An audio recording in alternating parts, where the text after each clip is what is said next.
spent most of my life in the Chesapeake Bay watershed. I grew up in Pennsylvania and on an actual tributary that flows into the Susquehanna River and eventually into the bay. Um, and I spent a lot of time on the water as a kid, so fishing and crabbing with my uncle on his boat. So with a long history of living and playing in the watershed.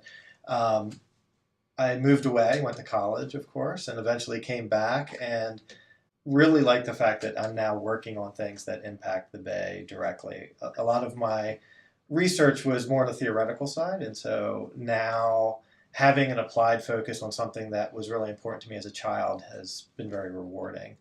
A lot of the work that I do is focused on understanding climate change impacts on forests and other systems and how well we can predict those things into the future to understand how forests might change. And all of that's really important because whatever happens on the land eventually flows downstream into the bay. So trying to understand how forests will change, how forest pests will impact forests, and what that means for streams and fish and all that has direct impacts on the bay. Most of my research is what we would call spatial ecology. So we're trying to understand which organisms live where and why they live in those places. Like here in Western Maryland, we don't have palm trees because it's too cold. And there's lots of examples of that, trying to understand where organisms live, the things that constrain their habitat and why they thrive in certain places and not others. So a lot of my research is based on the idea that we can look at where we see different organisms on the landscape, use information about climate and soils and topography or elevation, and then build models to predict where they should be able to thrive.